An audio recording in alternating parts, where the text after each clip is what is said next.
டீயோட butter biscuit இருந்தால் நல்லா இருக்கும்ல. செஞ்சிடலாமா?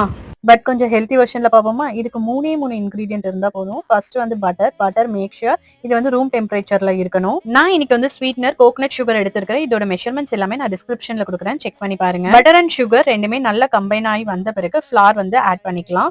நான் இன்னைக்கு வந்து மல்டிகிரெயின் ஆட்டா தான் யூஸ் பண்ணிருக்கேன். மல்டிகிரெயின் ஆட்டாக்கான ரெசிபி வந்து என்னோட வெர்ஷன்ல ஆல்ரெடி வீடியோ அப்லோட் பண்ணிருக்கேன், ஹைலைட்ஸ்ல செக் பண்ணி பாருங்க. யூடியூப்ல பாக்குறீங்கன்னா ரிலேட்டட் வீடியோல பின் பண்றேன், செக் பண்ணி பாருங்க. இதை வந்து கிளிங் ராப் பண்ணிட்டு ஒரு 10 மினிட்ஸ்க்கு ஃப்ரீஸ் பண்ணி எடுத்துக்கோங்க. 10 மினிட்ஸ் கழிச்சு அழகா கிளிங் ராப் ரிமூவ் பண்ணிட்டு இந்த மாதிரி ஸ்லைஸ் பண்ணி எடுத்துட்டு பேக்கிங் ட்ரேக்கு மாத்தி 190 டிகிரி செல்சியஸ்ல 10 மினிட்ஸ்க்கு ப்ரீ ஹீட் பண்ண அவன்ல ஒரு 20 மினிட்ஸ்க்கு பேக் பண்ணி எடுத்தீங்கன்னா சூப்பரா ரெடி ஆயிடும். அண்ட் செம்ம டேஸ்டியாவும் இருக்கும். கண்டிப்பா மிஸ் பண்ணாம ட்ரை பண்ணி பாருங்க. பிஸ்கெட் நல்லா இருக்காமா? பிஸ்கெட் சூப்பராக இருக்குது. எங்க வீட்ல நெக்ஸ்ட் டேவே இந்த பிஸ்கெட் காலி ஆயிடுச்சு. ஸோ கண்டிப்பா நீங்களும் ட்ரை பண்ணி பார்த்துட்டு வியூஸ் அண்ட் கமெண்ட்ஸை மறக்காம தெரிவிங்க. இதே போல வேற வீடியோல சந்திப்போம். பாய்.